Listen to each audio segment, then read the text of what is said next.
Hi, I'm Dave Fox. Welcome to my new Globejotting video series, a collection of short lessons that you can watch to help you journal about your travels in more exciting and compelling ways to help you capture your journeys more effectively when you write about them. These mini lessons in travel journaling are all taken from this book that I've written, Globejotting: How to Write Extraordinary Travel Journals and Still Have Time to Enjoy Your Trip.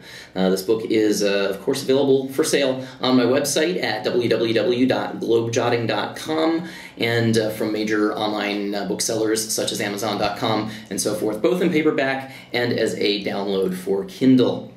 So, to get started today in our first lesson, I want to begin by talking about why I think writing about your travels is so important. You know, when we travel, most of our vacations don't last very long. We might have a couple of weeks to travel, a month maybe longer if we're super lucky, but most of our journeys eventually come to an end. And in spite of that, journeys really are things that kind of reverberate with us for the rest of our lives, as long as we're able to remember them. We learn so much when we travel. We have these experiences that are outside our norm, and it's great when we get to hold those memories in us. But as time passes, our memories get a little fuzzier and things start to fade farther into the distance. And our recollections of what happened, they get a little bit dimmer, they get a little thinner. Now, the number one tool that most people use for remembering their journeys is a camera, right? It might be a simple point and shoot, it might be a digital SLR, something fancy like that, maybe a video camera.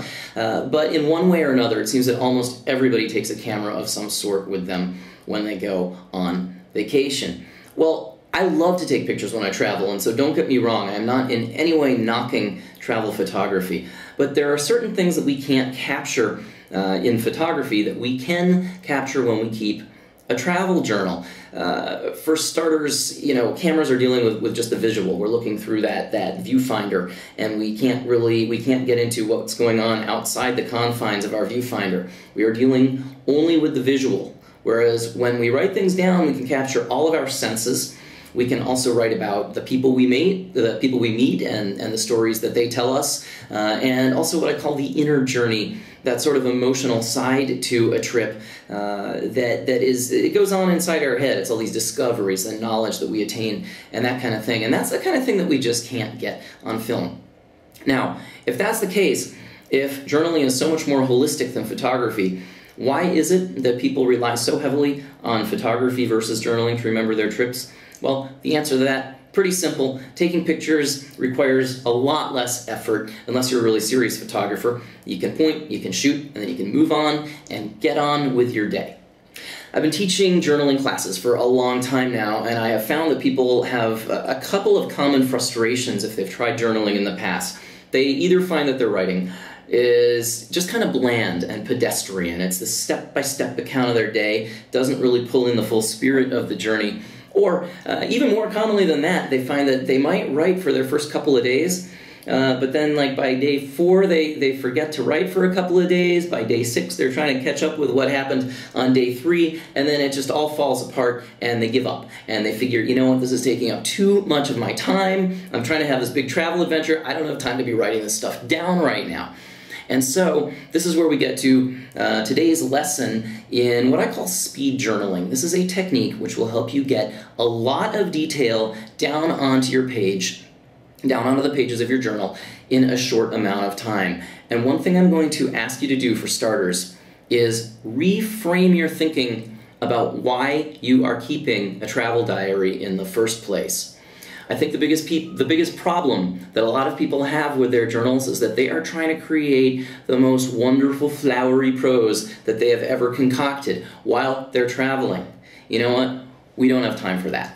When we are in the middle of a big exciting trip, we just don't have time to polish things up like we might do if we had time at home to work with our words a little bit more. And in trying to create your best writing while traveling, what happens most of the time is that you end up just not writing anything at all. This is where people get frustrated and they give up. So, I want to ask you to ask yourself this question. If you go back and you read your travel diaries in, say, 5 years, 10 years, 20 years, whatever, which of the two following responses would you rather have? Would you rather open up your diary and go, wow, this really captures so many memories, brings back so many memories from my trip?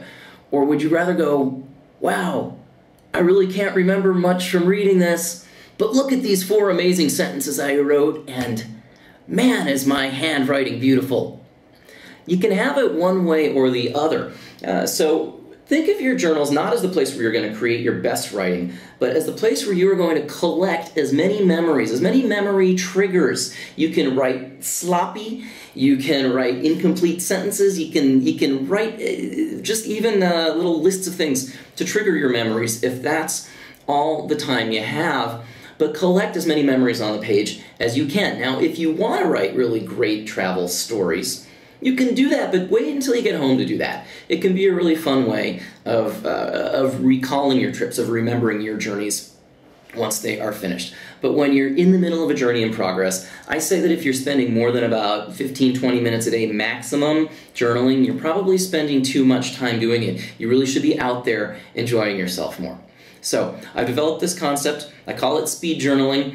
And it's actually not entirely an original idea. I've based it on some ideas by other creativity gurus, such as Julia Cameron, the author of The Artist's Way, or Natalie Goldberg, who has written books like Wild Mind and Writing Down the Bones. The way speed journaling works is this. You just take all of you start writing as quickly as you can. Do not worry about whether it's good or not. Just start splashing as many thoughts onto the page as fast as you can. If we look at some of Natalie Goldberg's rules for what she calls timed writing, we can take those and we can adapt them to speed journaling. A few of the things she suggests, she says, keep your hand moving, lose control, don't think, don't get logical, don't worry about spelling, punctuation, or grammar. Go for the jugular. Say exactly what's on your mind. Don't stop to worry about whether it's good or not, whether it's correct or not, whether it's a scary thought to maybe put down on the page. Just slam everything down into your journal as quickly as you can.